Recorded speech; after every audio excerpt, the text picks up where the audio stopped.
Muted. I fiddled around with welcome to the stream. I fiddled around with a couple buttons earlier, and I forgot to add in my unmute buttons on my little stream key here. Welcome. I am Bahamut, your caster. I shifted myself over here so we could see the little thing a little as it goes away. I needed to line it up. Either way, I am Bahamut, your caster. Welcome to some Chair League. On the left-hand side, we have Ascension, and on the right, we have Leggyboys. These are the playoff games. I believe this is a Division 1 game. Let me just double check that really quick. My website's loading really slow. I apologize.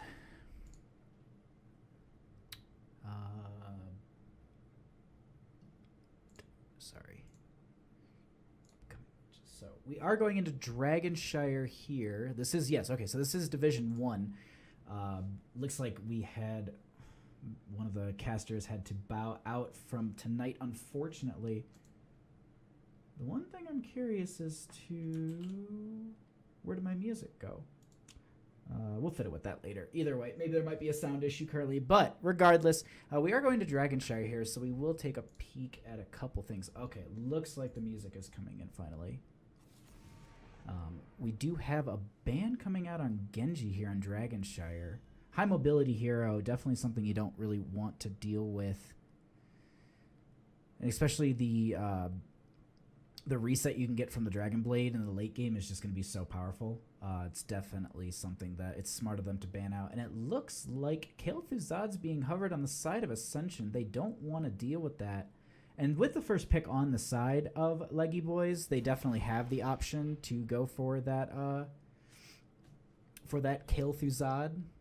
I haven't really landed on which I want to call it yet, if it's just Kel, KT. There's a whole, like, people are up in arms about it, but either way, I mean, at least he's in the game finally. That's definitely one thing we can say.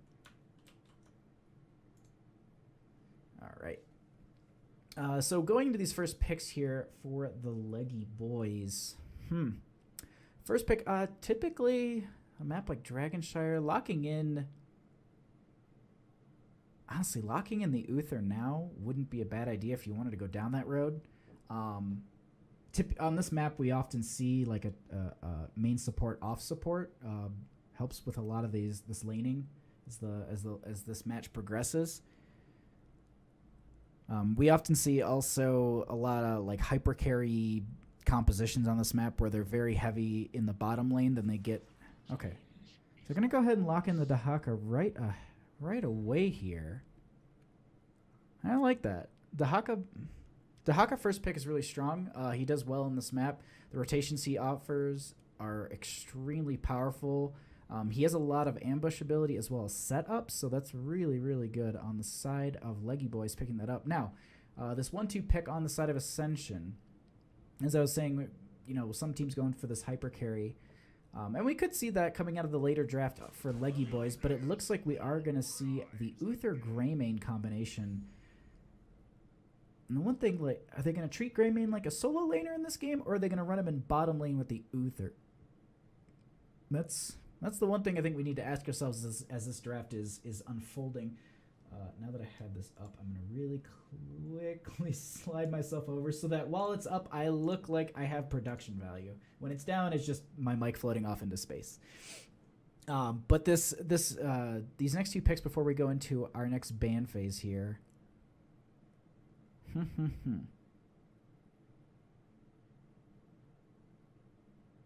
wonder what they're going to be going into. The Dahaka is really powerful for the solo lane, so maybe picking up something that would be going into the bottom.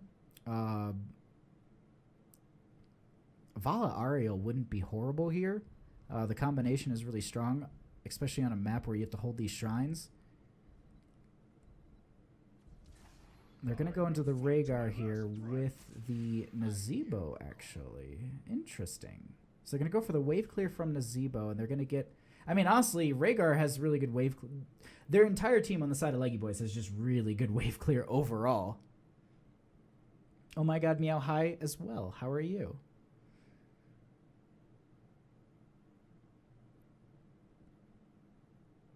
All right, so going into this ban phase, if I'm on the side of Ascension, I'm looking at Leggyboys draft. At this point, targeting out probably a main tank or some sort of ranged assassin would definitely be the way you want to go in this situation. Honestly, Alarak wouldn't be a bad ban.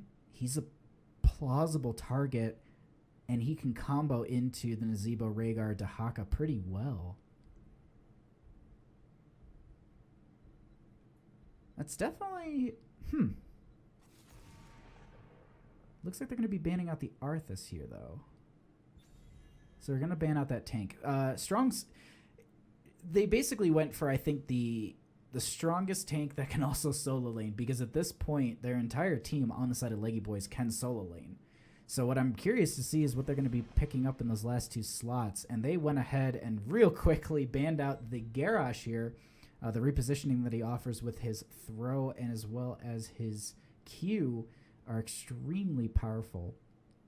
So getting rid of that is definitely something that they do not want to deal with. And that might have thrown off Ascension's draft a little bit here, because the Greymane and the Uther here would pair very well. I mean, a lot of things just pair very well into the Garrosh. So I think that was a strong ban on the side of Leggyboys. Now, at the same time,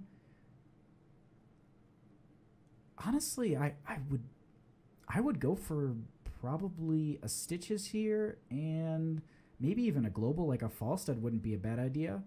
The Stitches hook pairs well into the Greymane Uther, and then the Falstad just offers a lot of damage, as well as he's a strong solo laner and has that global threat that he can jump down, respond to that Dahaka, so he definitely can lane up against him too. And he can also jump to the dragon. So we're going to see a Joanna with a Zagara. So a little bit different. I'm glad you're good, oh my god, meow. And hi, Panda. Thank you for the bandit face.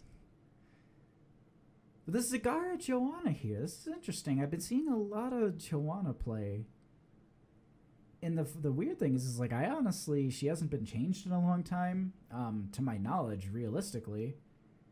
But she seems to be very, very strong on this map. The blinds she offers are powerful, but the only auto attacks are coming really from I mean, everyone's going to auto attack, but I wonder if they're trying to predict these next two picks, if maybe there was some sort of, like maybe no, I don't think a Cassia.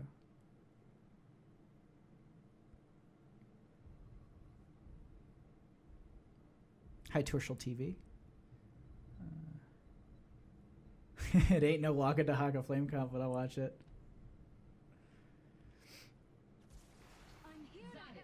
Okay, alright. They're going to be going to the Jaina and the Zarya. The shielding from Zarya will be really good. The expulsion zone is another good tool to separate the team from each other. That's just interesting. These new patch changes have shaken things up a little bit. Definitely seeing a lot more Jaina play. Seems to be a prioritized mage at this point. This last pick, though, on the side of Ascension. Trying to just looking at their composition, like what do they need?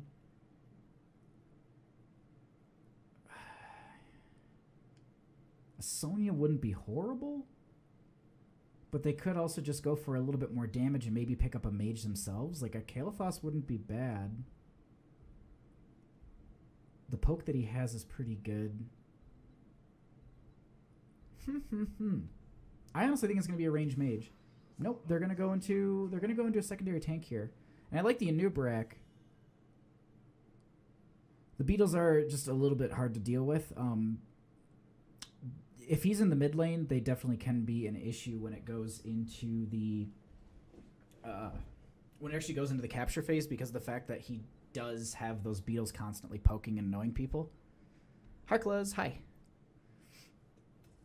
All right, but as we go, we are going into our first game of the evening, Ascension versus Leggyboys. All right, and on the left-hand side, we have Ascension with VFDG on Anub'arak, Titans King on Joanna, Grim on Zagara, Taksumi on Uther. I apologize if I say that wrong. And Aramis on Greymane. And on the right-hand side, we have Leggyboys with Mustard Tiger on Jaina, Babby Legs, on Rhaegar, Nert on Dahaka, Coldex on Nazebo, and Ironside on the Zarya. There was like a little bit of a flash for a second. I like worried that my computer just froze. But by saying that, I'll probably jinx it and it will happen. But we are loading into this ever so slowly. Now, looking at some of these laning matchups, I wouldn't be too surprised, honestly, to see the Zagara going into the top up against the Dahaka. I'm assuming the Nazebo is going to be in the middle position with this is I don't even know what to make of this.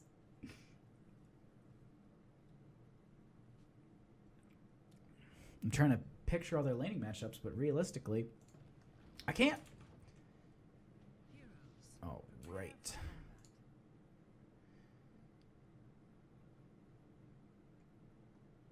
And we'll if the audio's too low, too high, let me know. Give me a little bit of feedback here. Testing out some new numbers. Just doing a little bit of an adjustment to see if maybe we can just get everything just to a nice perfect spot currently. There we go. Just want to check this. Okay. All right. Looks like we are all set.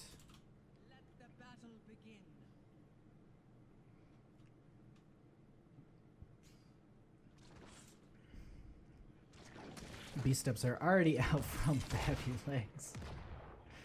At this point, we do just have some simple posturing in the middle lane. Looks like a lot of B-steps are coming out. Zagara is currently getting set up, getting a lot of vision, and they're just really just poking each other until the first minion wave gets here.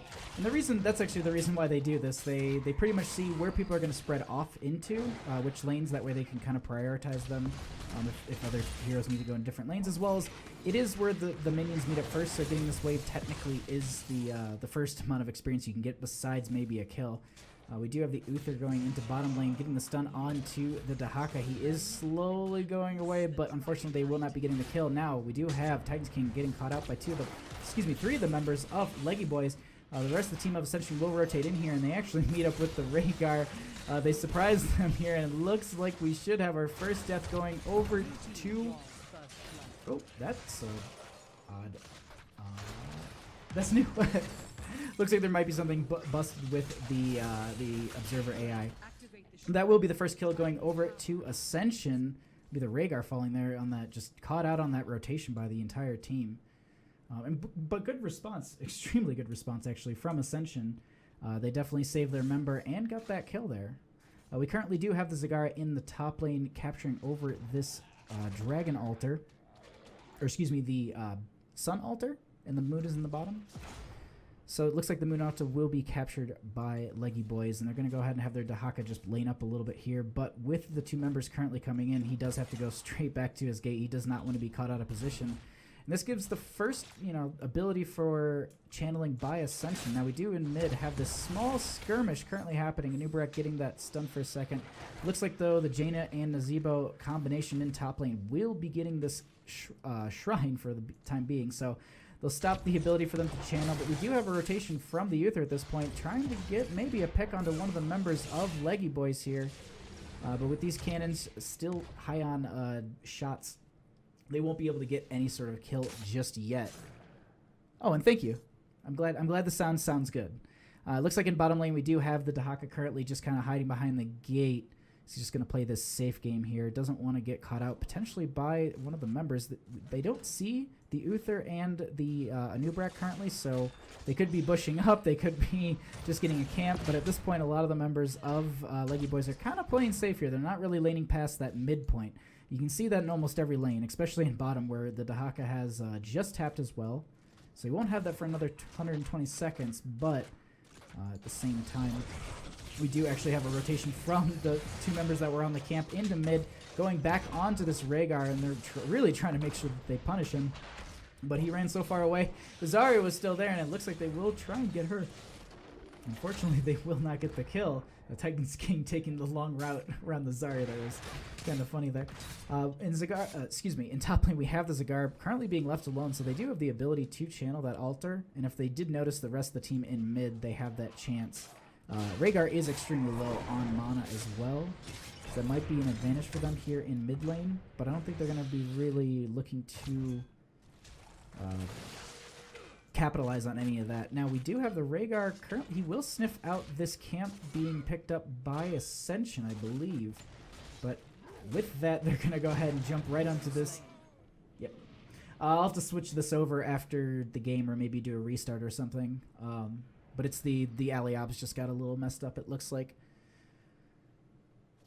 Must be a wrong GIF in a wrong folder or something. But either way, we do have the channel currently going over to Leggyboys. And this Jaina in top lane, 120 health there.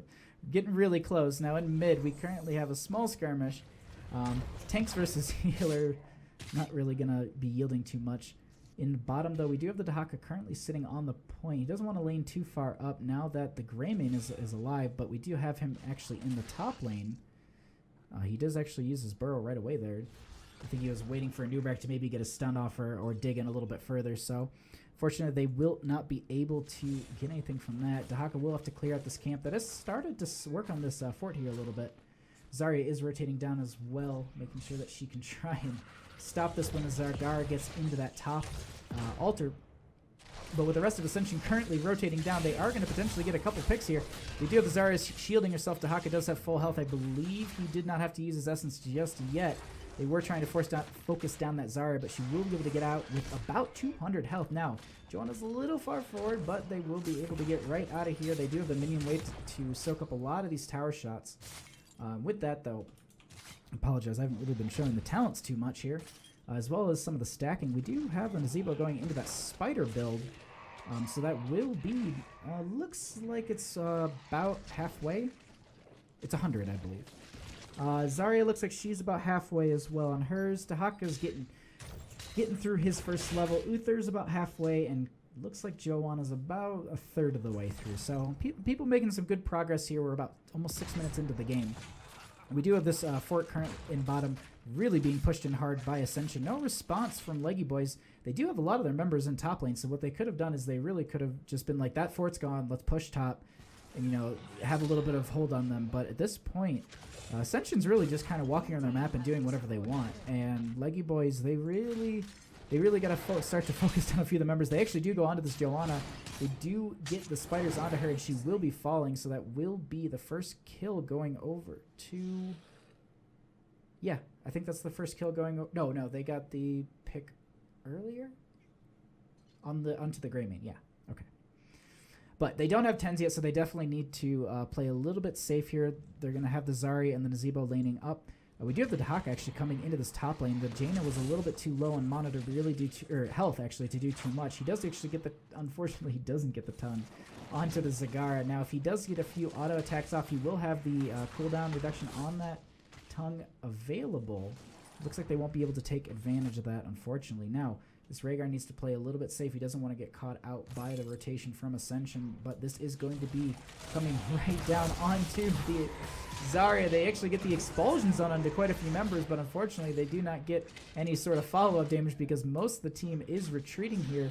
Nazebo is completing his level 1 quest, but looks like there is the slow. They will be getting the kill onto the Anub'arak, or excuse me, the Anub'arak will be getting the kill onto the Rhaegar there. And they're going to start pushing up to this keep. Ring of Frost does go out. It does connect onto the Joanna, but she is cleansed, I believe, right away. Either way, they are trying to poke these guys back just a little bit here, but they should get these 2 towers with the minion wave.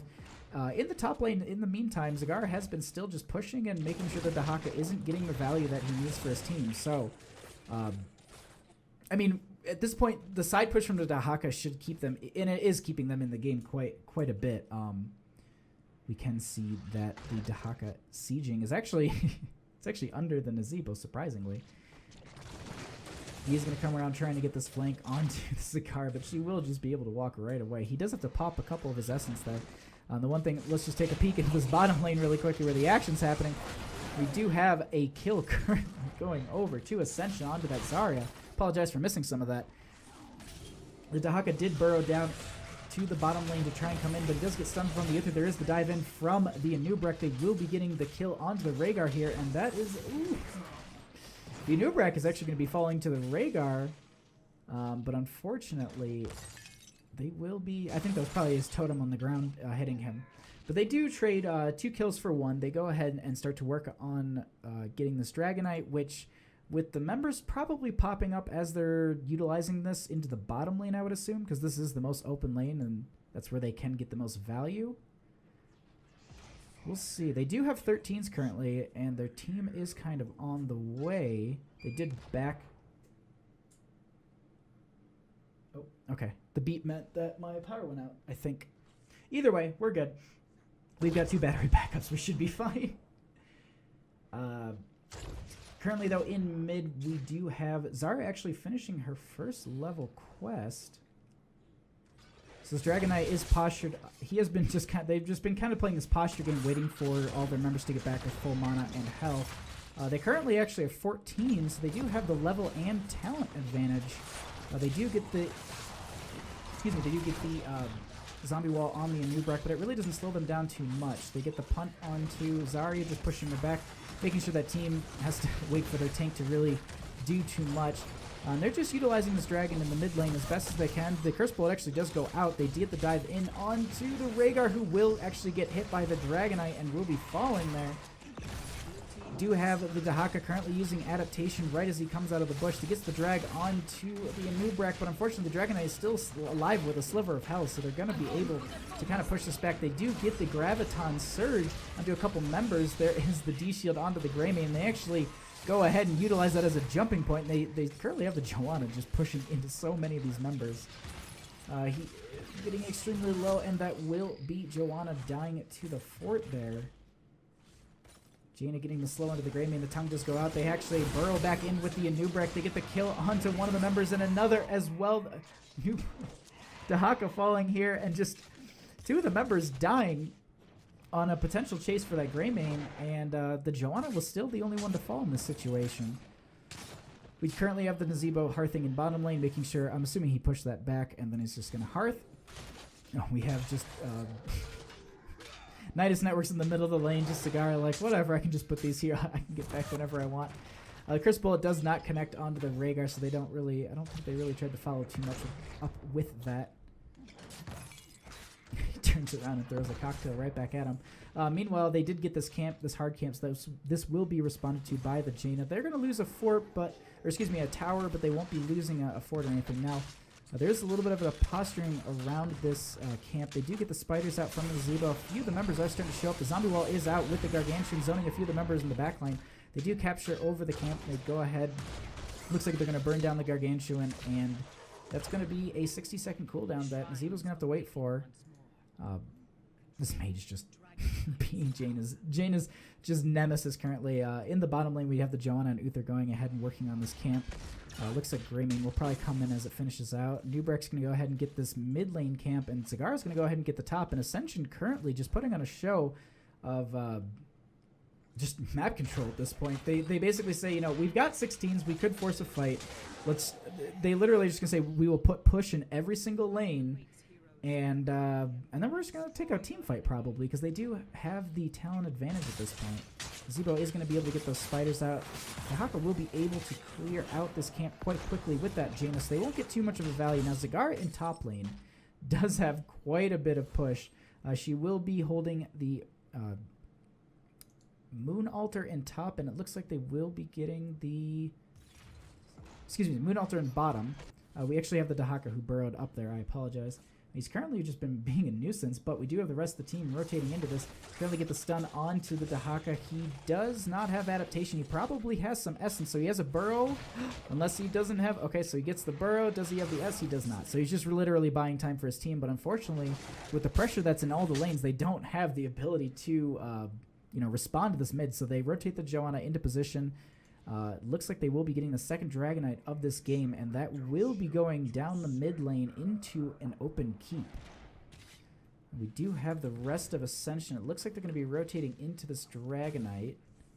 Zagara maybe pushing up a little bit more. Nope, she'll be coming straight into the team. The kick goes out onto the Zarya. Pull this down for a quick second.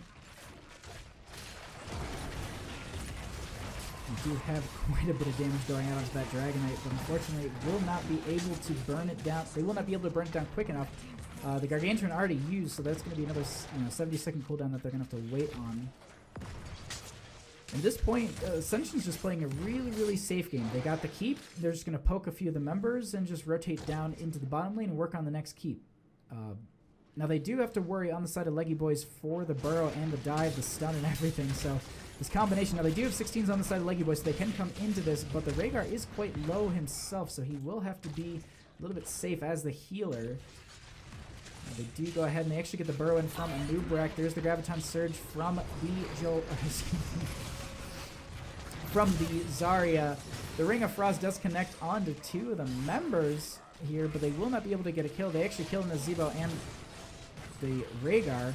Dahaka using his Tunneling Claws, trying to get away. The adaptation has popped. The Greymane jumping in with the D-Shield, trying to get the kill onto him.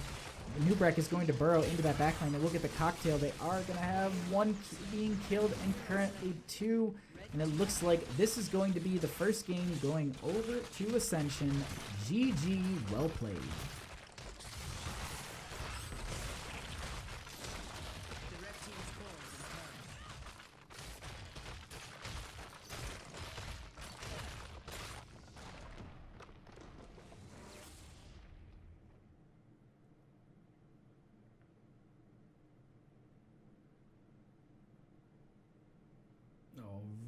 So we can go into our fancy second screen here. Major shout out to the guy who does all my design stuff, because now this is what I've been talking about. Now we can literally just sit here and talk about some of these talents. Sorry, I just want to peek down the hallway, see if the power came back on or not. Looks like it is. Okay. Whew. So what Ascension did a lot of really strong things on this map. The rotations that they had as a team were really powerful. The push that they got from the Zagara was just out of this world. They did so much up against that.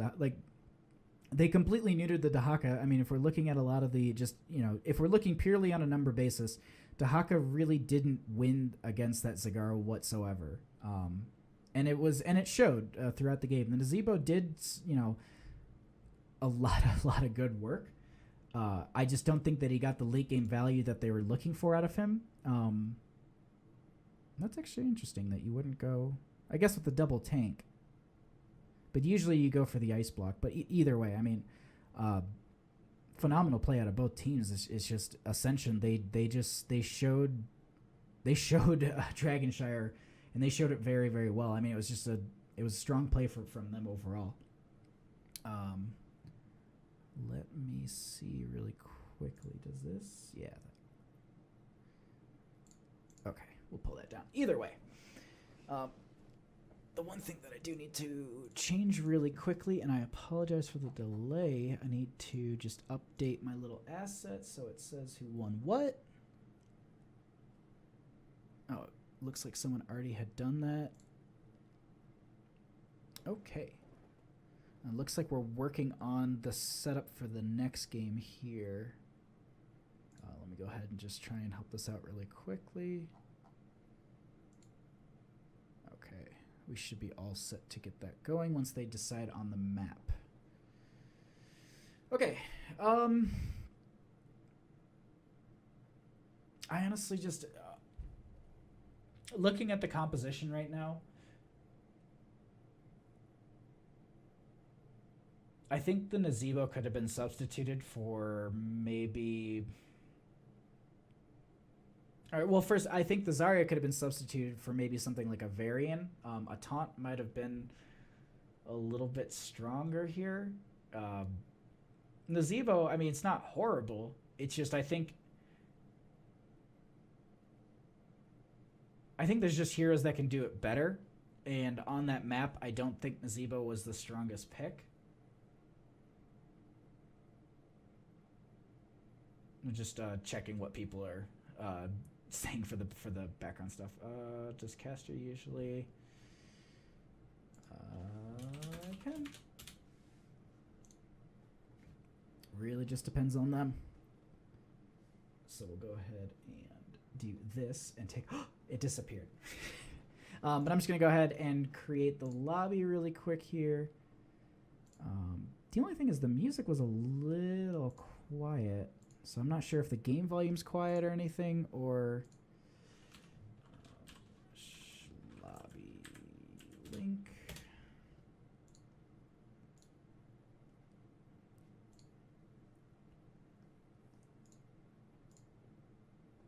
All right, so I'm going to be setting up the lobby here, so I apologize if I'm just a little bit quiet. Swap team.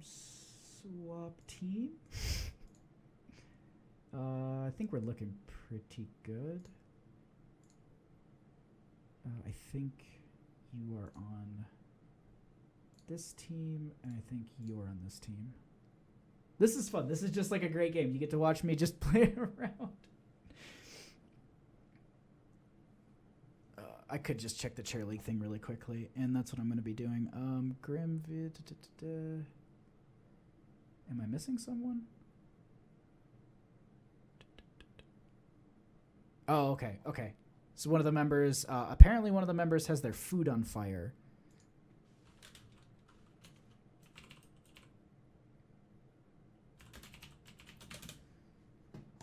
All right, so one of the members is just checking on something really quickly, and then we'll be underway with our next game.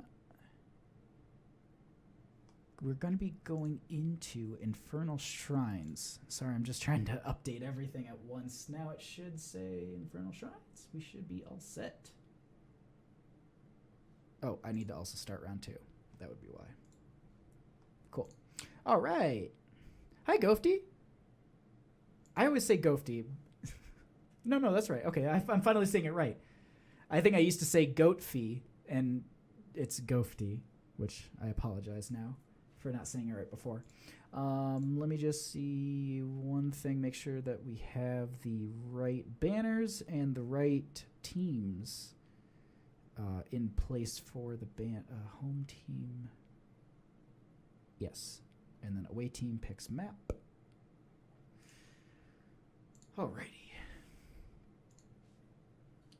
And I hope, Gofty, I hope your little banner thing that's over there that you're asking me about, I hope that was all figured out for you. As we just wait for the last member to get their burning food. Infernal Shrine should be showing on... Yep, okay. So it looks like we're all set at this point. I guess in the meantime, I'll drink some water, one. And I guess while I have this away, I can go ahead and open this up and take a peek at why the music isn't playing.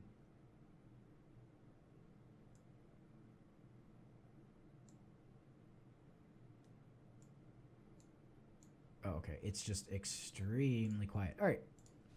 We should have it in the background a little bit now, though. So really quickly, one of the things that I want to mention, there is going to be another charity stream this weekend. I believe it's 48 hours. I think it's like Friday to Sunday. It's like 9 to 9 Eastern time, PM, obviously. So 9 p.m. Friday to 9 p.m. Sunday Eastern. I believe I'm somewhere in there. They haven't released the schedule just yet.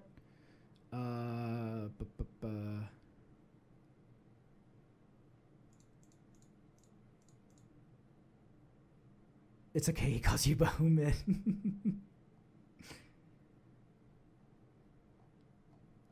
Okay, well, it looks like the charity stream is actually just... I'm just looking to see... Okay, it actually looks like we got our last player. Let me just double check that the banner's correct. So the charity stream is actually, it's Heroes for Charity. If you want to go over there and check it out, please do. That is it's a wonderful cause, wonderful money that's raised. But it looks like it actually just got partnered on Twitch. So thank you to everybody. Woo! We're partnered on Twitch. But what I can go ahead, I'm just going to close out of Discord. Okay. We do have one. Just want to make sure that everybody's ready really quick. And I'm just going to close out of Discord, sorry. Okay.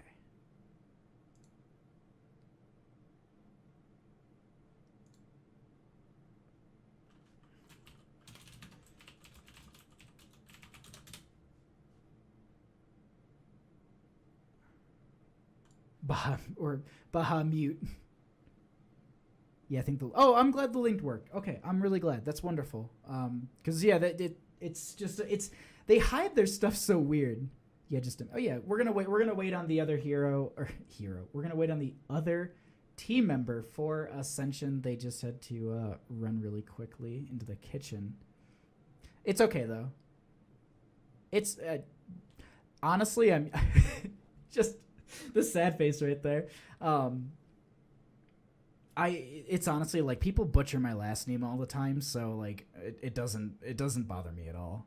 I always feel bad when I mess up other people's names. Like that's when I'm, especially like when I'm casting, that's the hardest thing, because it's like I sometimes won't check it before going into the load screen, so I'll get to the load screen and be like, oh, I haven't read these names yet.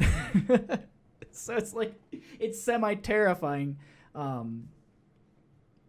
But yeah, no, it's don't feel bad. But it's Bahamut, or what was it like? There's the like fancy Final Fantasy VII pronunciation, which is like Bahamut. It's yeah. But either way, it's Bahamut. You can just say that, or Baha, as everyone's been saying. Okay, in 3.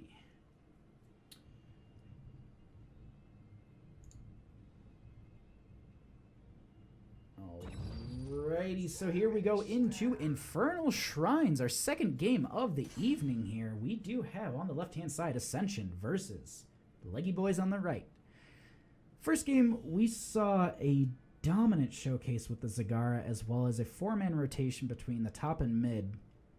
And it wasn't a constant 4-man rotation. They did spread it out quite a bit throughout the game, but a lot of very good map control, lane control, and very good communication from Ascension. So I'm curious to see in this next map here what we're going to be getting, because of the fact that Infernal Shrines, we typically do see a 1-4 rotation, meaning that we have typically a strong solo laner in the top lane, and then you put together a strong 4-man, which has very good wave clear, or, you either maybe go for like the wave clear and the damage. They're actually going to ban out Kael'Thuzad themselves. Interesting. They have first pick. So either way, but you typically see a 4-man composition in the bottom mid rotations, because they are quite short, and then you do have a strong solo laner in top, like a Dahaka, Sonya. I prefer it, as I've been seeing it more and more through casting, I prefer the Greymane out of the solo lane, but he is used in that solo lane. Alarak is also another person you utilize on this map quite often. The thin areas of which that you have to fight are extremely difficult, and the silence that he can provide in those kind of tight corridors are really just I wouldn't call them game ending, but they're definitely a setup that you don't want to be a part of on the receiving end. Now, it looks and another thing that we see on this map is Chromie too. The artillery blast that we get from her is interesting. So looks like they're prioritizing these new heroes, though. They don't want to deal with the Garrosh, and they don't want to deal with the Kael'Thuzad. So this first pick here from Ascension, we're going to go ahead and lock in the Dahaka. Okay. I like that. Strong solo laner in the top. Very good shrine clear, very good wave clear, a very good push, and also global threat. I mean, all around, a good Dahaka player is something you'd never want to go up against, in my opinion. Because they are one of the they can be all over the map at once, especially if they know how to rotate through the lanes in a particular manner, through utilizing the bushes as the priority main path of egress. You can definitely get so much value out of the Dahaka with those rotations. If you do, like, let's say you are on a shrine in the top lane, you throw your Dahaka in bottom, he can still make that mid-top rotation, mid-bottom rotation and get those clears. So just overall on this map, I really like that pickup. Overall on any map, I really like him, but just here, I think he's just extremely powerful. And they're actually going to go into the Uther Kerrigan. Interesting. Huh. Kerrigan utilized on this map specifically because of the fact that she does have the good shrine, the very fast shrine clear, but I thought they nerfed they nerfed some aspect of the Ravage build that I thought affected that, so she wasn't. Huh. I will fight to my last breath. We'll see. I don't know. I'm curious. That's interesting. And they're actually okay. So they're gonna go into the Rhaegar Greymane. So the Greymane, at this point on the side of Ascension, they've got Rhaegar, who has probably going to be Lightning Bond Totem at 1, or Lightning Bond at 1. So you get very good just overall, just clear from that, damage from that, slow from the totem. Then you have Greymane, who has the AoE and clear and fight on the shrine. So this is starting to be a very, very dangerous draft on the side of Ascension. The Kerrigan can snowball. Don't get me wrong. That combo right there with the Kerrigan combo with the Uther Stun can be very devastating. It's just I don't know if it's going to actually work is the thing. You have to land that combination, and if they know that to be looking out for it, they're going to play way safer and try and avoid it as much as possible. The Rhaegar will have that cleanse every 60 seconds, if I'm not mistaken. So that will be a benefit to making sure that his teammates don't get capitalized on that. And it looks like they're going to go ahead and ban out the Anubrak once again. It was a strong tank in the last game. It was definitely a very strong tank that they had to go up against. Now, on the side of Ascension here,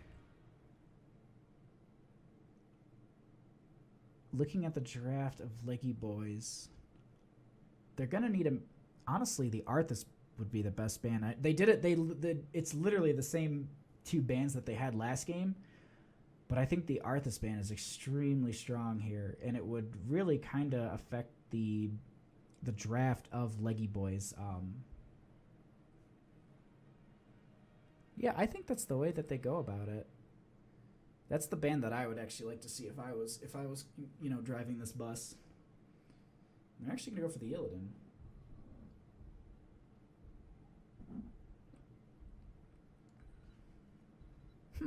I'm a little surprised by that, actually.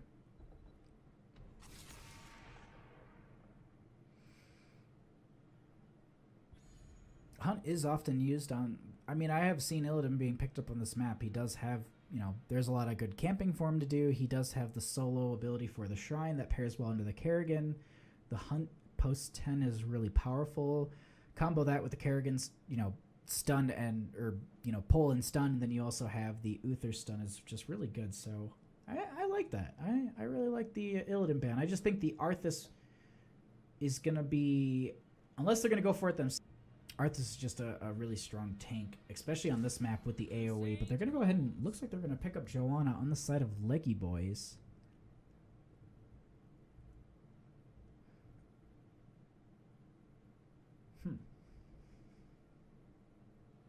What do you pair into that? They still need a solo laner in top. They could go into an Alarak. Oh, no, they're going to go ahead and get the variant with them. Okay. So then who's going to be their solo laner? Because that's currently the 4-man right there. And it looks like they're going to be filling out the rest of their rotation here on the side of Ascension. Honestly, Arthas and then range DPS, Mage, Kael'thas maybe? Or Jaina. Or Gul'dan. One of those three. I like the Gul'dan. I think the Gul'dan would be pretty powerful here. A Gul'dan with an R, that's not either of the things that I was thinking. You have to pick up a tank here, Ascension. What's it gonna be? Medivh, okay. Medivh providing the good scouting, making sure that no one does get captured by that Kerrigan combo, so I really actually like that.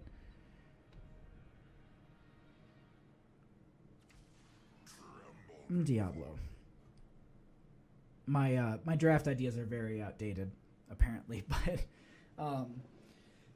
The Medivh I really like is actually the portal in, the portal out into, or the portals that you get from, you know, into the shrines for these fights can be really, really powerful, as well as the Leyline Seals has a lot of good setup and combination with the Diablo.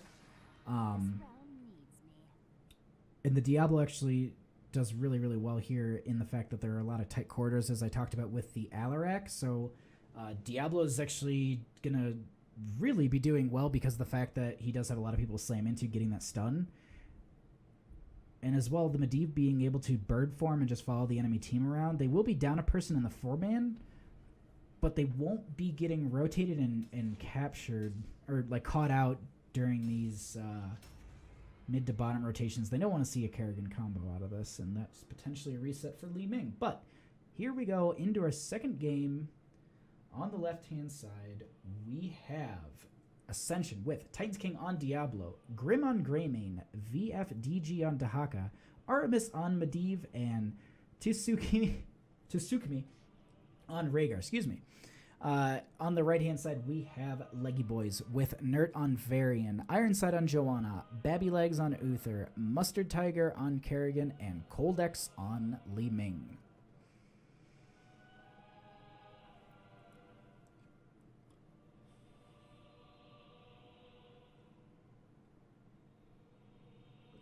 There was like a pause right there, and I was just like, wait, I set my preferred region to central. Like, this shouldn't be taking long at all. And it looks like we should be fine. Okay. Can I just double check really quick? Yeah, we're on a central server. Cool. So no one's going to complain to me about it. But here we go into the second game here. Ascension picking up the first game on Dragonshire. Oops.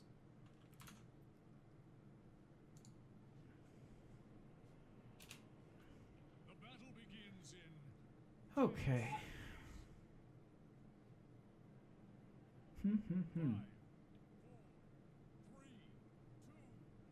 Not seeing anything too out of the ordinary. Power Hungry, a level 1 from Li Ming. But we do have the portal into the side bush here. Medivh going to the Raven form, and it looks okay. They do get the orb, and they spot it out right away. They make sure that they don't get caught out in some sort of bush tactic this early in the game. Now, Aramis is doing the B steps already. The tongue does come out from the Dahaka. Does not connect onto any of the members. The B steps in return, but unfortunately Medivh will currently get locked down. He will be able to get away through the portal. You do have to flip onto the Diablo, or excuse me, to flip onto the Variant. Diablo going through the portal at the last second. I think he meant to queue onto the Variant and maybe push him a little bit further away. But we will not be having anyone dying here. We actually currently have the Joanna pushing the Dahaka into the gates a little bit. We do have the Variant going in on this Diablo, separating the team away from each other quite well, to be honest. Kerrigan will jump onto Titan's King here. They do not get the Ravage, or excuse me, they don't get the pull, but they got the stun on him. But it looks like at this point we actually have the Greymane being dove upon. He will be able to get away. So this is just it's a little bit scattered at this point. It looks like we actually have just some laning coming up from both teams. We have the Rhaegar Diablo in mid with the Greymane Medivh. Oh, no. Okay, they're going to be rotating into mid. Maybe even going for a pick onto this Li Ming if she just lanes out a little too far. Medivh definitely providing the vision that they need for that. It looks like they will be able to get away. Now, the first shrine is active. They currently are checking out... excuse me.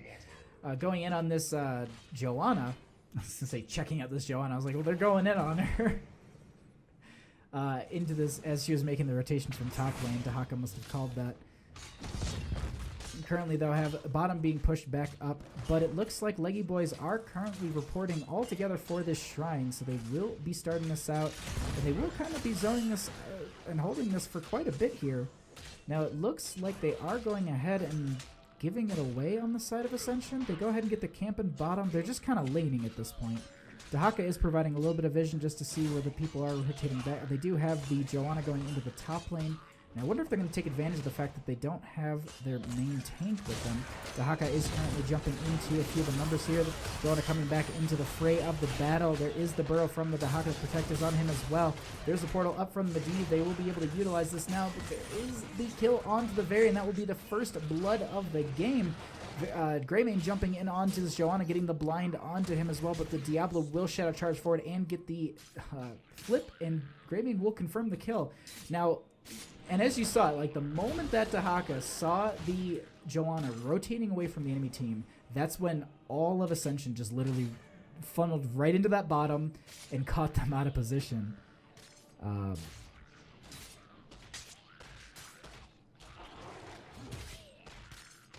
But it looks like we have a little bit of back and forth from both teams already. Kerrigan will be jumping forward here, trying to get a few of the members. Unfortunately, they will be getting the kill onto the Kerrigan, and I apologize. They actually got the kill onto Li Ming in bottom lane at the same time. Now, Varian is currently trying to go up against this Dahaka, and that will not be able, he won't be able to kind of push him back at this point, especially with the camp in bottom pushing very hard. Kerrigan and Li Ming are back up. There's the portal in from the Medivh and the Diablo, and in just the last second, they actually get the portal out at the literal last second. There's the jump from the Punisher onto one of the members. They start to pull it over between this fort and this tower, just to make sure that it gets whittled down as quickly as possible. But a few of the members are falling extremely low here on the side of Ascension. The Rhaegar will be falling. That is a reset for the Li Ming. They get another jump from the Punisher. And this looks like it will be the fort saved, unless his spinning... Nope. Okay, he gets out.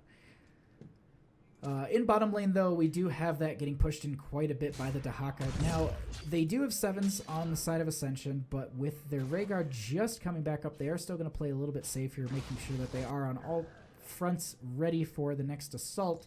And Leggyboys trying to do the exact same thing. They're literally they're trying to work towards their 7s, making sure that they're not laning out too far. You can see on the mini-map, we have the Joanna currently playing by the gate. Same thing with a few of the members in this mid lane, and the Varian in bottom is just, he's not going past that mid point. He's trying to play extremely safe, and the Diablo knows he is waiting for him just to go a little bit too far. But now in the top, we do have this huge skirmish. There is a portal. There's actually a pullback from the Kerrigan. The portal did get all the members out actually safely before they really could capitalize on a kill. In mid, though, we currently have a Varian going in on this Diablo. Varian trying to push up with that camp. Currently, though, there's no soak in bottom lane. They're really prioritizing this top because I think they're putting the assets in, hoping that the next Punisher is top. No, does not look like that. Okay. At this point, we do have about a 2-level difference currently from the two teams. Ascension really just looks like they're just playing safe. They're pushing their lanes up, getting the experience that they need just to get closer to 10. Looks like they will be going ahead and trying to burn this down with the next minion wave. Varian will be rotating back into the team. And I think actually that a little bit of aggression is enough to kind of pull him from that bottom lane. That is going to be 10s on the side of Ascension. The Greymane does get the swipe forward, so he will be to get that disengaged. Kerrigan diving out, trying to get on the Medivh. He will be able to get another Master's Touch off of her, though. Now, we currently have the next shrine coming up into the bottom lane, and there are no 10s on the side of Leggyboys, so they're going to have to play this really, really safe. Looks like there is the adaptation from Dahaka, Leyline Seal from the Medivh, Apocalypse from the Diablo. Greymane's holding his, but I wouldn't be too surprised to see a Cursed Bullet. An Ancestral from the Rhaegar. Actually, let me double check that. It's Isolation.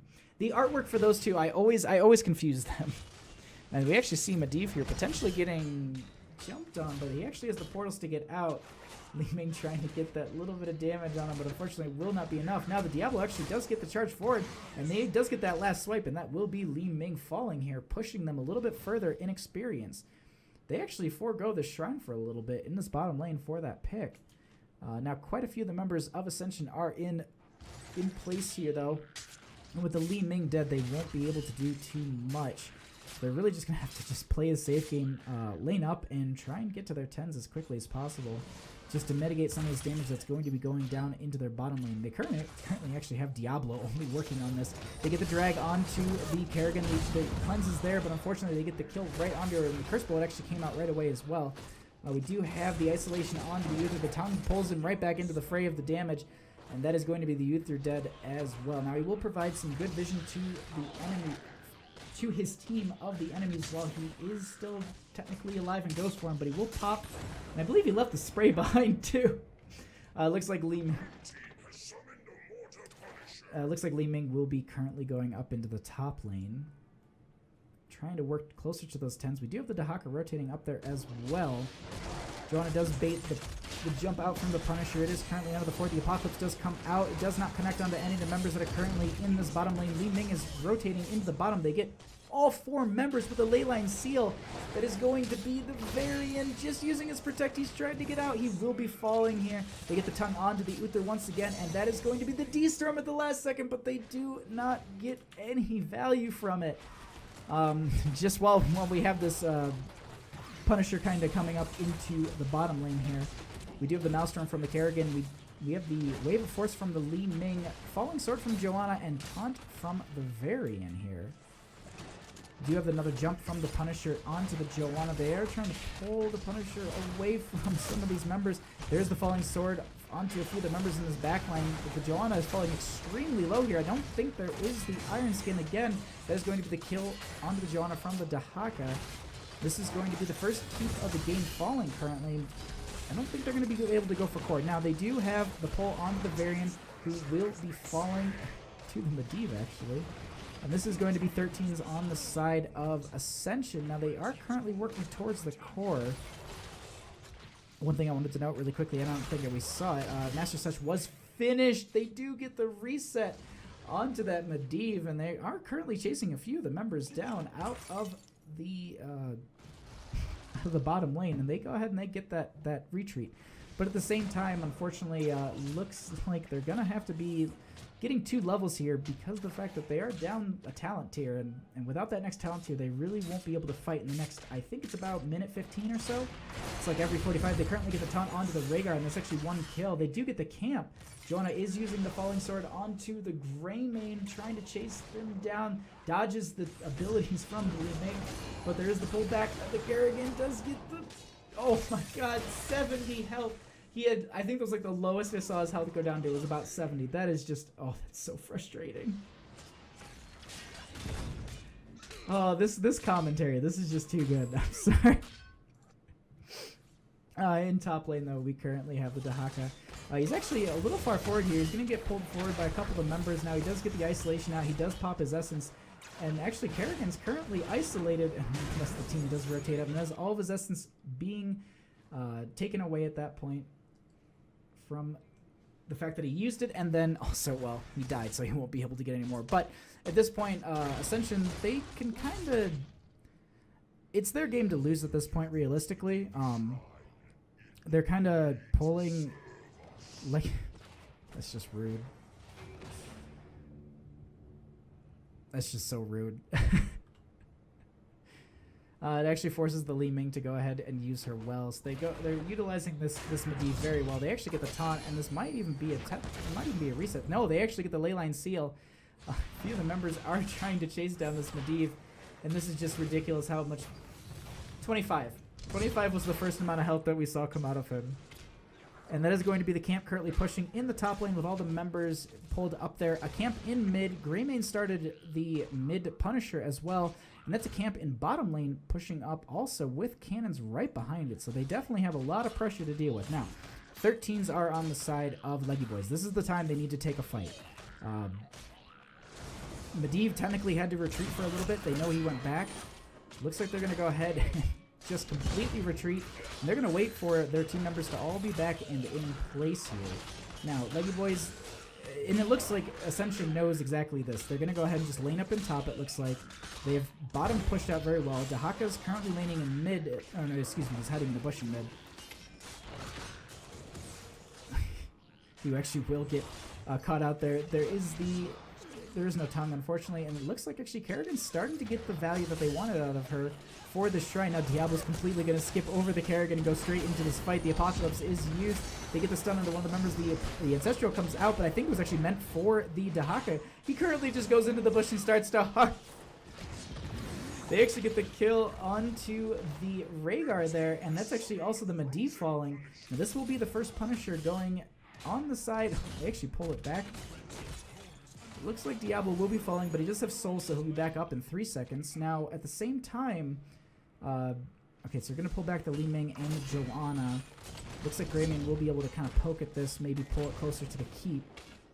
But Li Ming will have to, they're definitely going to want to burn down these catapults quickly before it gets damage onto the corner. It looks like they're going to be able to do just that. Mid, though, we do have this Frozen Punisher, coming up the lane a little bit. They're currently just baiting it towards their gate. They know that this fort is gone, so they're going to go ahead and just say, you know what, the gate can do all of our damage. It'll take a little bit, but it won't be falling here. And they go ahead and they lose the fort, but they still keep all their lives. They don't get too much value out of that Punisher. It gets them closer to 16, though, but Dahaka is currently brush-stalking in, able to get out onto this Kerrigan. They're going to go ahead and pick her off. And we do have the rest of the team currently just going in on so many of the members. There is the isolation onto the Variant, who is slowed so much by that Earthcraft Totem from the Rhaegar. Falling Sword does come in onto 2 of the members. The Essences. Thank you for the follow. And they do have the huge, oh my god, the huge Divine Storm. Looks like the Varian will get the counter kill onto the Rhaegar, and they're starting to turn this around a little bit here. The Li Ming getting so many of the resets. Greymane trying to dive in. The pullback is going to be there, and he will be falling. Diablo now does not have souls and is currently going to be able to get away. They're not going to need to worry about him wasting those souls. But at the same time, oh boy, Leggyboys, they're gonna need to start pushing back these lanes. They definitely are going to be needing to play this this Diablo. Li Ming does get the teleport away, and the funny thing is like he took half her health away and he lost none. So Assassin Diablo coming soon to a theater near you. But at the same time, we do have 6 teams for both teams. It looks like actually there's a little bit of an experience advantage on the side of Leggyboys here, so they're going to go ahead and looks like they're going to get a couple camps, or at least this bottom lane camp, have that push in. The best case scenario is that the next Punisher is in the top, but it technically could be anywhere on the map. And best case scenario for them is top. That is where they have a fort. Now, it doesn't have a lot of health, but they do have a fort. Looks like I would assume that they're going to go ahead and try and prioritize this camp quite soon. And we are going to also be having the camp being picked up over here by Rhaegar. This bottom, though, is going to be something that they're going to need to eventually respond to because it will start to push out very, very hard. And it looks like Dahaka will be able to go ahead and get that value. Now, he does finish his level 1 talent. That's very perfect, actually, for right now. He does need to make a long rotation. He does have the brush stock, but I'm not sure if he wants to save it or just utilize it now and try and get in for the team fight. I guess it really depends on what happens in the next couple seconds. Dahaka currently pushing up that bottom lane, trying to make sure that those catapults start to reach the core during this Punisher phase, making sure that they pull a few of the members of Leggyboys back. But they are currently utilizing that Kerrigan, making sure that they get those real quick kills from the Ravage build that she went into. We actually do have a Leyline Seal onto 2 of the members. The Apocalypse is right underneath it. We do have Falling Sword as well onto a couple of the members. There's the D-Storm onto 2 of the members of Ascension. Now this Variant is falling extremely low. The Ancestral does go out onto him. The Greymane does go into the back, just through the portal, making sure that he doesn't die. Li Ming is going to get over that wall, making sure that she doesn't die as well. This Dahaka's in the back. So aggressive. The Curse Bolt does come out. I do think it connected, but there is extremely good healing coming out from this Uther. But they do get the pull back onto this Diablo, and they're prioritizing him very, very hard here. Looks like they're going to go ahead and push them back, and they're going to go ahead and finish this up and get another Punisher. But at the same time, while all this was happening, they got catapults on their core. So they're going to have to send somebody back. Actually, there's a taunt onto this Dahaka. There is the portal ready for him when he pops out. There is the Shadow Charge runs with Diablo. He actually will complete that quest. The Kerrigan does get her... excuse me. A Mega Storm? No, that's the upgraded version. I apologize, but they are just turning this around onto Ascension. And this Punisher is just pushing so hard. Sorry, I just wanted to double check this. Maelstrom. Omega Storm is the 20 upgrade, and I couldn't remember. Now, they are actually chasing a few of the members of Ascension. Looks like Diablo will go ahead and sacrifice himself, making sure that the Greymane's KDA does not go below any sort of value currently. And just... The Diablo was just sacrificing himself. I think that the Greymane definitely has a better wave clear than him, so saving that Greymane is a very, very important thing. Diablo didn't have souls to waste there, so I think it was okay. Now, it is a 40-second death timer, but I think the poke that you get from the Greymane with who is going to be timing back up by the time the Punisher gets to the heap is extremely important to note, and they went ahead and did the math and they said, save the Greymane, let the Diablo die. Because I think if they honestly just ran away, they would have, I think, both gotten either focused or killed. Or, well, excuse me, focused and killed. There's actually an aggressive portal forward here, but they actually get the power onto the Varian. The Curse Bolt does go out. There is the Protect from the Varian. There is also the Shield Banner that comes out. They get the stun onto the Dahaka here. Unfortunately, they don't get any of the stuns or anything that they wanted to capitalize as he was coming out of that burrow. Now the question is, are they going to be able to catch this Uther out of position here? They go ahead and they spot out a few of the members. There is the taunt onto the Medivh here. He doesn't actually get through the portal.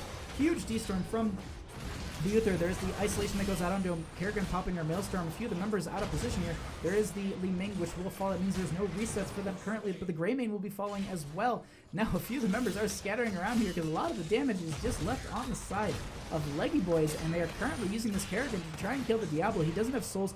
The Leyline Seal comes out from the Medivh at the last second. Currently, though, this Varian and Kerrigan are just so low, but they go ahead, and it looks like they're actually going to chase down this Dahaka, but they can't catch him. Well, no, he went back into the bush. They get the taunt onto him. There is the cleanse from the Rhaegar. The Ancestral is there, and I think they honestly did that just to burn a few of the talents to see if maybe they can get rid of the shield banner. And actually, if they go into this bush, they will catch the Varian, but they don't do anything with it. I actually think that the Varian probably soon, because the banner provides vision, if I'm not mistaken. At the same time, though, where bottom is the huge threat on the side of the Leggyboys, they're also going to need to worry about on the side of Ascension. Their top lane is currently double catapults, so we're getting into this late game. These catapults are really... I apologize for missing the Uther kill there. But these catapults in late game are just going to be extremely powerful. He should have redemption. Yep. So, but that's going to be 120 seconds. Excuse me, it's 3 minutes. It's 180 seconds for that to be down. So not until like 23 minutes will Uther have another redemption. So they're definitely going to want to draw that out as long as possible. This Punisher phase down here realistically won't be lasting 3 minutes. So they're gonna want to make sure to keep their Uther safe here. Now they do scout out that Dahaka by accident with the Lion's Mail from Varian. You will have to back away. Now top lane is currently being matched up, but it does have catapults too, so that top camp is going to be eventually depushed in top, but bottom is going to need to be cleared out quite soon. The longer they delay this, the better it is for Ascension, because of the fact that they do have those catapults pushing onto the core currently.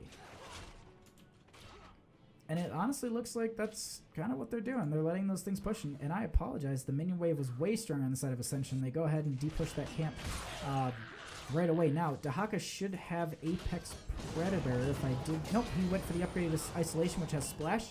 There's a huge Apocalypse from the Diablo. I do not believe it connects on to many of the members, but there is a Shadow Charge onto the Li Ming. Huge D-Storm and a Falling Sword on top of that. Now, Kerrigan getting the Maelstrom on top of all this. The Ancestral does come out onto the Diablo, but there will be the Raven currently getting the portal out, and Diablo will be falling here. He does get the Apocalypse as he dies, and they do get the kill onto Li Ming. So, that does yield a positive result on the side for both teams, but that Li Ming being dead is just that's a major threat out of the picture. But at the same time, Ascension did just lose their healer, so they're gonna need to worry about that. The one thing I do want to note is that Medivh is currently pushing up the bottom lane into the core. Greymane is currently getting pulled and stunned by a few of the members. Kerrigan actually maybe even getting the kill here. You will be able to walk away now. There is the pull from the Dahaka onto Joanna, who will be backing away towards this Punisher. Looks like Medivh will get cleared back here. Now, this is a 22-minute Punisher, and this is going to be powerful. Uther doesn't have redemption for another 50 or so seconds.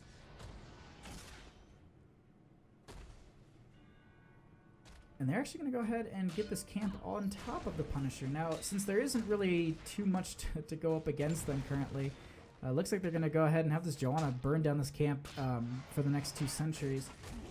They do have the Punisher getting baited over by the Greymane, who does take a little bit of damage here, but will be guiding it between these 2 towers. Diablo does come in to start burning it down as well. Medivh just kind of buying a little bit of time. Uther should have redemption quite soon, so it's going to see a little bit more aggressiveness out of Leggyboys here. Now that Uther will be able to come back into a team fight right away, I wouldn't be too surprised to see them be extremely aggressive, especially the Uther himself with his Divine Storm. But all ultimates are up. And whenever people are in bushes, we want to make sure that if people are in bushes, you really want to talk quietly. You don't want to spoil it. Varian does go in. They actually get the taunt onto him. There is the Greymane cocktail that actually triggers the camp, but they get the Ancestral. It doesn't connect in time.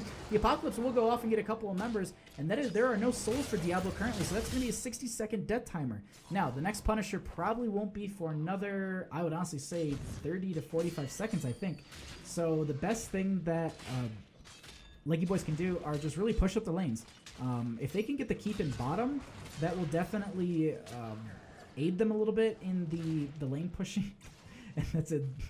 Li Ming looks like that's what she was kind of going for, but they're going to go ahead and de-push mid currently and open that up a little bit more because I think they're expecting the next Punisher to be in this mid lane.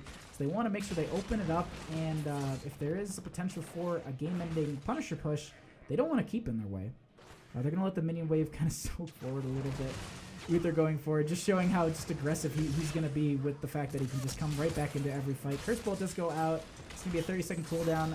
Does not really do enough damage to that Joanna. And they're going to start to really get damage onto this keep. Diablo is back up in 2 seconds. Huge leyline seal. There should be an Apocalypse that comes. Oh, it wasn't timed out together. Okay. But they do get that keep. Now, Dahaka is trying to push up this top lane as best as he could. And they're going to go ahead and just ignore him. Now, this is best condition for Leggyboys.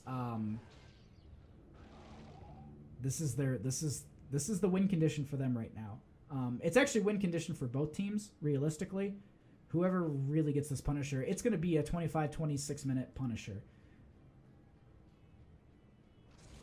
So we're going to go ahead and clear out this top lane, making sure that it's going to actually push with these catapults when we get this camp. Now, the Dahaka is currently in the bush, so I don't know if he's just like, I'm not sure if I want to go in.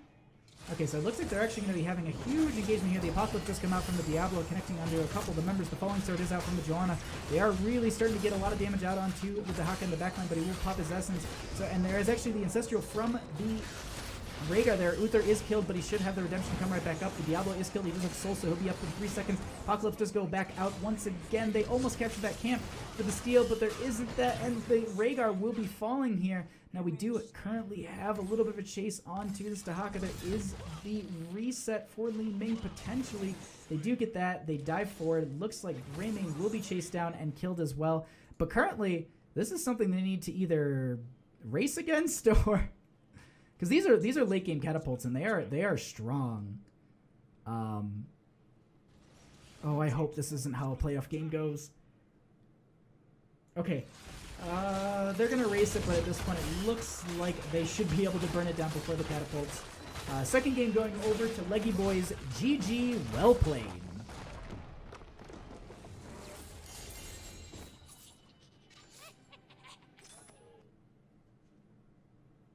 Alrighty. Whew. Oh my god, those late game, the fights in the last bit of that game were just out of this world. I mean, I would go to reach for my cup of water and just be like, all right, I'll take a drink, and it's like, no, they're gonna fight again. Oh wow. All right, so I'll probably be setting up the next lobby again, but I just want to make sure that I kind of get some of this stuff out of the way beforehand. We can talk about some of these stats and talents. This is a long game, honestly. It was a very good game, too. All right, so we're going into round 3. We don't have a map yet. Let's see if I can just throw some of these players in, so that way we can just get going quicker. So I apologize for the silence from me. Okay, we just need to select map, I believe. Map? Okay, so... All right.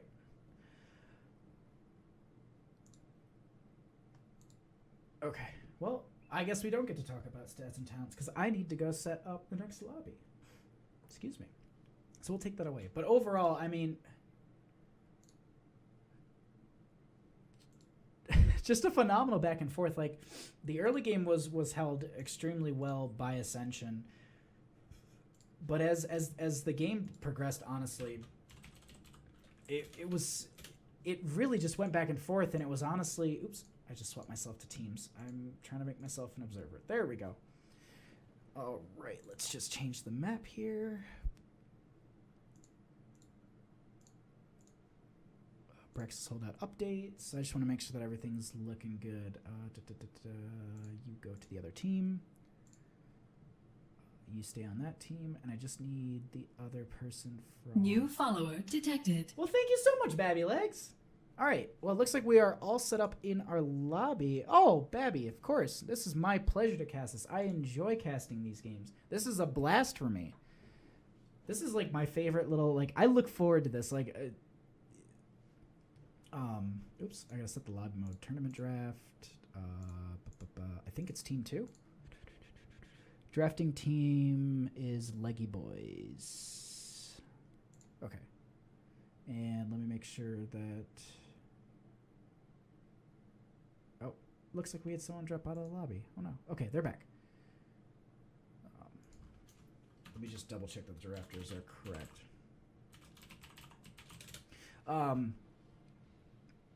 Yeah, no, I mean, this is... I look forward to doing this every time, like, I scramble to make sure that I get, like, 2 chair league games as best as I can, like, on Tuesdays and Thursdays. And then I just, all day when I'm working, like, I'm like, all I have to do is just make it through the workday. I get my hour break. I take my dog for a walk. I eat a small dinner. And then it's time to do a bunch of casting. So... I'm just trying to update a couple things here, as well as double check that my language and region is set to central. Okay. It looks like give it to cold.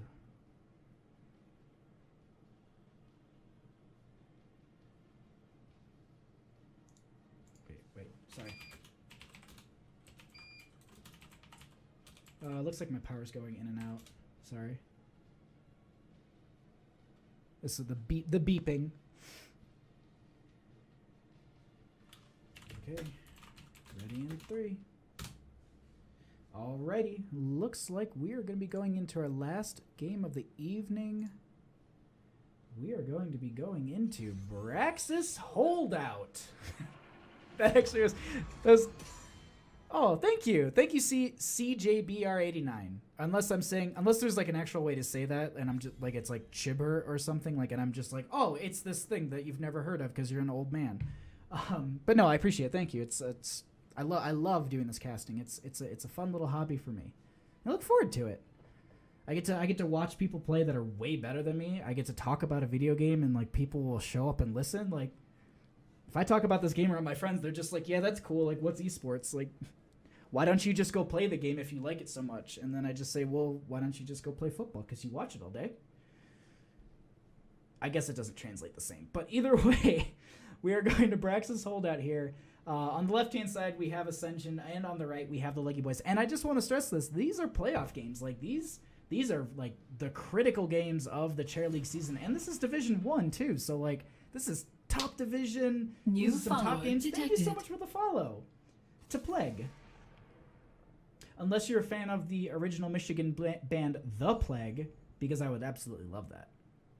This underground band that only like 10 people in Michigan heard of, because they played some basement shows and that was about it back in like 2005.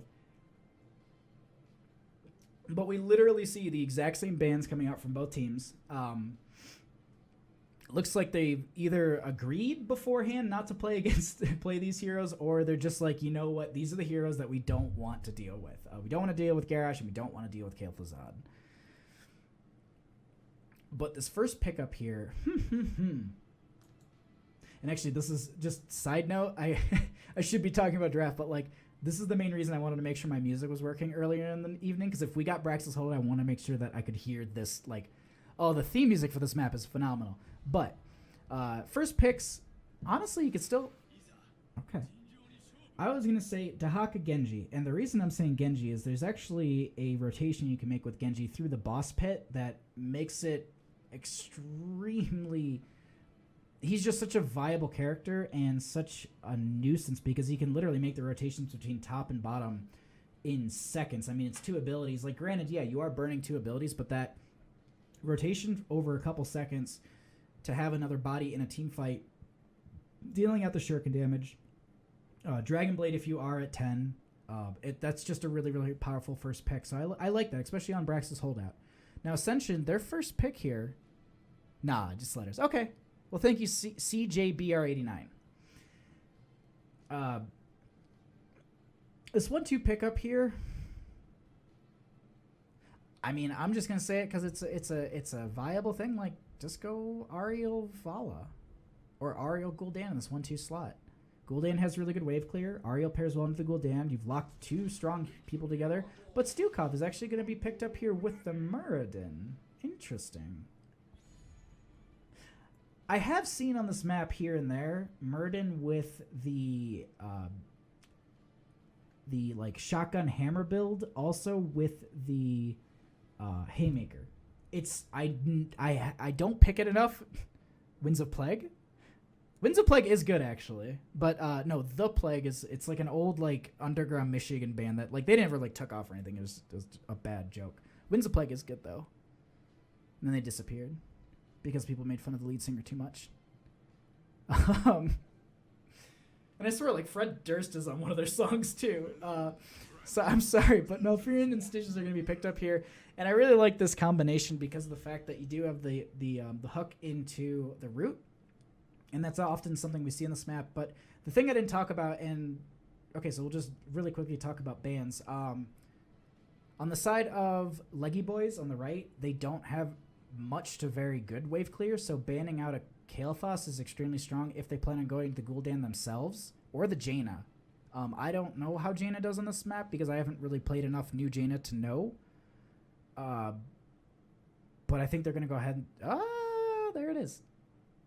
But I think what they're trying to do is they're saying, okay, Leggyboys, they don't have... Well, 1, they don't have their solo laner, and 2, they don't have their wave clears, so they're going to need to get something up against the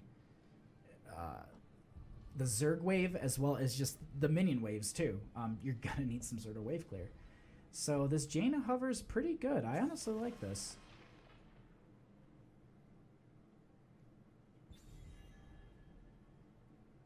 So the Stukov is what I really like about the Stukov here is the zoning. You get the lurking arm upgrade at 1, and it pretty much covers the entire pad, so you can definitely utilize that to make sure that people aren't really getting onto that point to capture it, so that way you can zone them off. And Stukov's got such good zoning on this map, and especially as you fight as a 5-man in bottom lane, as long as you build a team that has some sort of sustain around them, Stukov takes off, especially on a map like this. I honestly wouldn't be too surprised to see another Greymane here. They're gonna need a solo laner, so I honestly, like, a Greymane Alarak would be great, but the thing is they don't know what the solo lane and top is going to be currently, so maybe they want to just pick something that will go into their bottom and then flex on their top lane. And the one thing I want to note, the Zagara ban is probably because of the first game. The Zagara solo laning in the first game on Dragonshire was crippling to their Dahaka. So they definitely want to get rid of that, especially on a map where there's a definite solo laning. So there's the Alarak that I was talking about. The repositioning that he offers is really, really powerful. Into the Greymane. I'm slowly learning this team.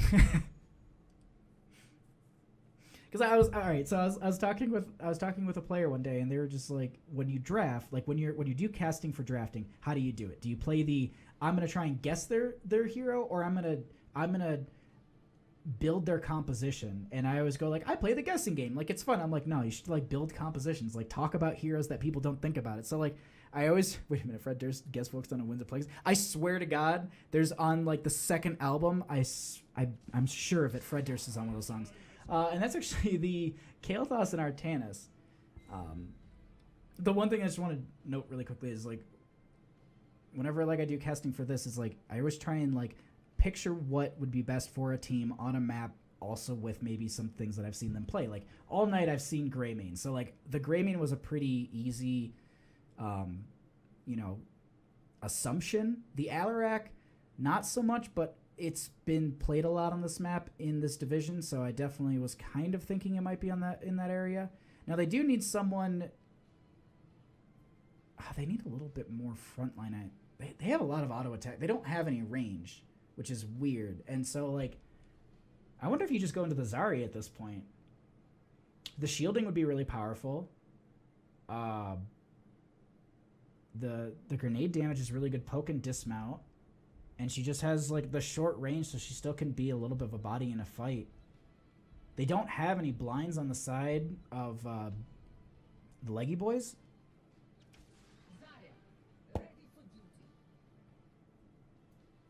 I did it.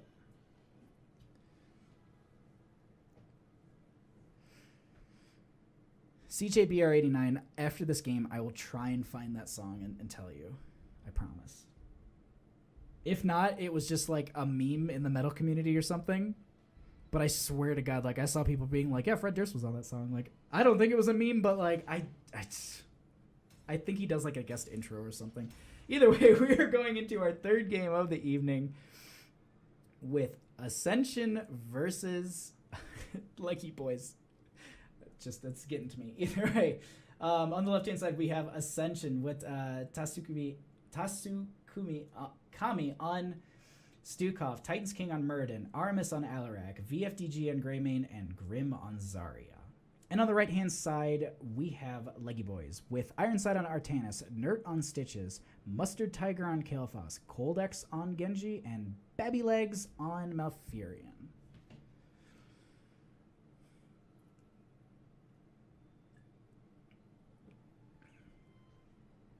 Just real quick note, thank you to all the new followers and all the new viewers. Thank you for coming in and chatting in Twitch chat. We actually have another game coming up pretty much like right after this one. It starts at 7 PST, so we'll take like a 3-minute break after this while we set up the next lobby and I run and get a bunch of cups more of water. But it looks like we are loading into this map here. Let me just, oopsie. I'm just going to double check really quick. We are on Central Server. I'll make sure that give these players the best opportunity. This is game number 3 between Ascension and Leggyboys. This is for the playoffs, and if I'm not mistaken, it's New follower knocked out detected. right away. Thank you so much for the follow, man. Thank you so much, CJBR89. There has to be a faster way to say that, but I appreciate it. Thank you very much. And also awesome that you know about Winds of Plague. Not a lot of people knew about them. Access granted. All right, so we do have the Mana Addict from Kael'thas, and it's extremely good on this map because of the fact that you do have the Mana Dispensary here as well as the Minion Wave to give you that extra regen globe. There is a potential swap out from the Artanis, but it does not connect, unfortunately. If you have a little bit of zoning roots, they actually get a hook onto the Greymane. They get the dash through from the Genji. They're trying to put so much damage out onto him, but unfortunately he will not be falling here. The Kael'thas does get a huge chain bomb, spreading over quite a few members of Ascension here. This is a strong start for Leggyboys. Currently, I'm gonna try and take a peek at top lane as much as I can, but right now bottom lane is where all the fun's gonna be. So we're gonna try and focus on that one. We currently do have a root out for the Malfurion. They're not really pairing these two things together, honestly. They should be saving their Malfurion roots for when the Stitches does the hook, regardless of whether or not he makes the connection. It should just be sitting there waiting. They need to make sure that they're saving those together, as well as the Kael'thas into that. So we do have the zoning silence from the Stukov. It will put a couple of the numbers back. We do have Genji just currently poking down this backline so much. There's the cocktail from the Greymane just kind of pulling, getting a little bit of damage out there. Not really too much happening in this bottom lane at this point. We just have a lot of laning until this beacon phase really starts up. A lot of safe play.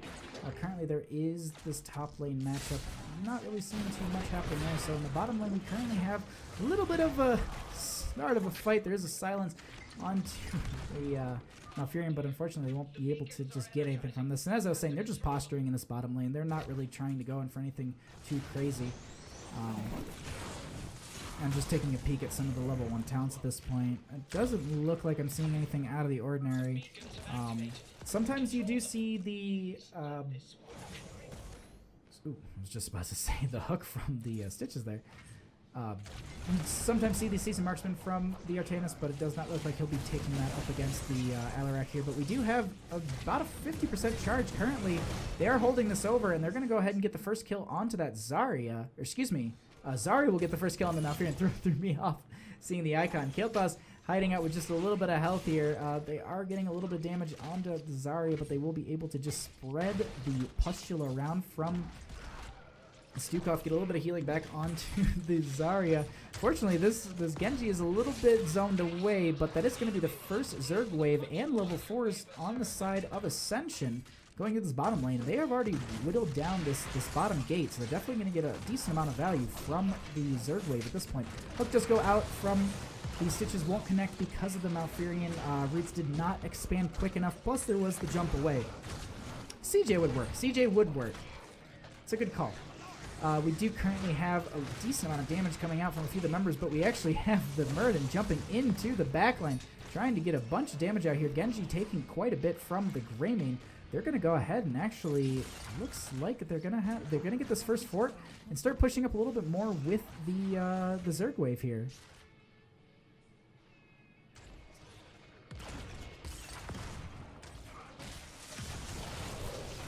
With that, we do have this bottom wave. Looks like the Hydralisks are currently dead, but we do have the Guardians doing a little bit of damage from that backline, so they're going to poke down this bottom gate as best and quickly as possible. We're actually on track for 7s. Actually, we have 7s on the side of Ascension here, and that's actually going to be the Artanis killed Artanis killing the Alarak in the top lane with the Genji. But at the same time, they did dedicate a few assets to that, so now they are getting this extremely good push in bottom lane with these Guardians still working on this keep. They're just really, Ascension's just doing whatever they want on this game right now. A few of the members do go back, as we do see quite a bit, just pretty much everyone from Leggyboys responding to this. Alarak will be going back up into that top lane, it looks like. Let's just check on some of these questing talents at this point. Looks like the level 1 demolition export is already done for Zarya. Looks like we're getting there for pretty much the Stuka. They're postured for this, and they do have the talent advantage, so they're going to go ahead and work on getting a couple kills here. We actually have the Alarak getting the kill onto the Malfurion, finishing his level 1 talent, as well as they're going to get the kill onto the Stitches and the Alarak here. And so they're going to go ahead and steal away this camp, and that was a very just the B steps back and forth. And it looks like Ascension, they want to take that playoff spot. So they're going to go ahead, and it looks like they're going to go and steal this other camp as well. Now, a few of the members all the members are just back up on the side of Leggyboys. They get the little bit of a stun onto this Muradin, just really just inconvenience at best. Bottom lane currently being pushed out with the camp. Now, the beacon should be starting up in a few seconds here. They actually get the pull onto the Alarak. He doesn't have a telekinesis or a silence, and he will be getting killed here.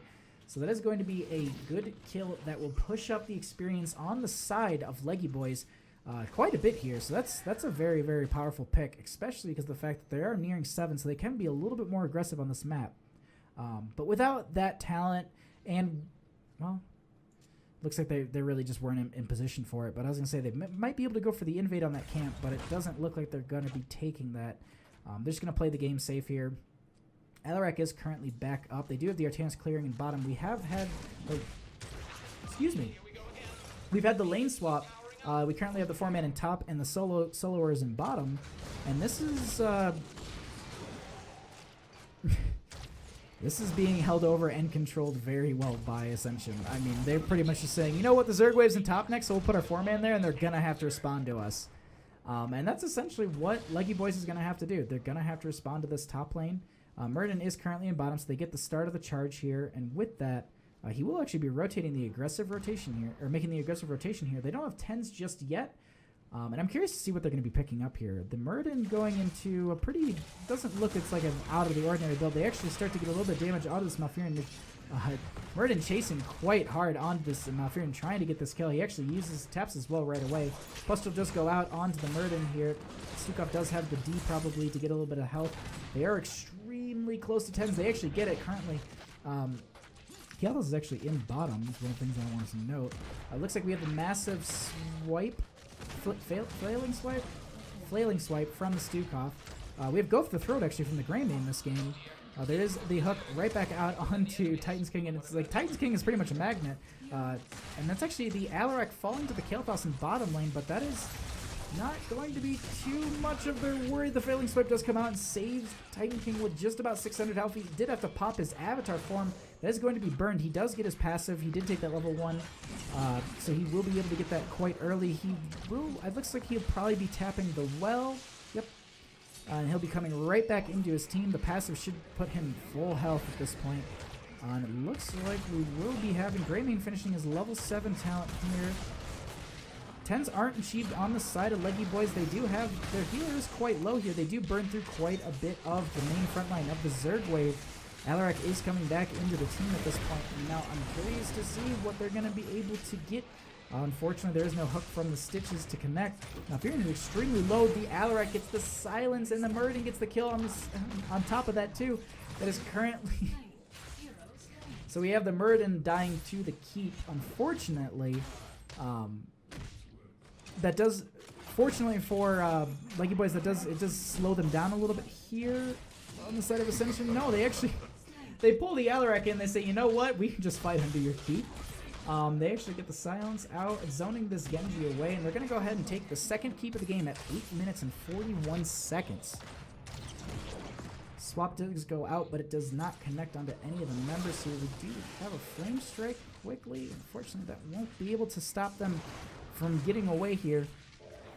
Looks like the Guardians are just being... The last Guardian is being cleared up. Greymane will be going up in that top lane, making sure they're getting the Globe Denial from the Kael'thas, whether he needs that or not. Making sure Kael'thas doesn't get those 20 globes is just, it really hinders his build, obviously. 13s are very close on the side of Ascension. I'm curious to see what they're going to be doing at this point. It looks like okay, so they're going to go ahead, rotate around, work for the 13s, and potentially go in for invade onto this camp. Looks like they're going to go straight into it. They get the hop in, but there is the blind out from Artanis. They currently it is... Okay, so they have one of the members onto it. They get the swap out onto one of the members. They're so low at this point. The grenade does go up from the Zarya, getting the kill on the Malfurion. Greymane will get the kill onto the Kael'thas. The Artanis is going to be dying as well as the Stitches. I apologize for the sidebar here. It's I think I was just kind of like thinking about it in my head for a second. I believe that since there was the new UI update, to how the progression works, I think that might have messed up the ally obs, so we'll probably be swapping over the obs in the next game set. But it looks like Ascension will be currently going in on this core. The Pyroblast is out from the Kael'thas onto this Greymane, takes half his health. Currently we have the Artanis falling here, and with that death they currently really start to go into view of the members here. The explosion zone does go out, and they end up getting the kill onto the Artanis, and they moved on to this this court. And it looks like the first game of the Chair League playoff season for Division 1 will be going over to Team Ascension. Congratulations, GG, well played.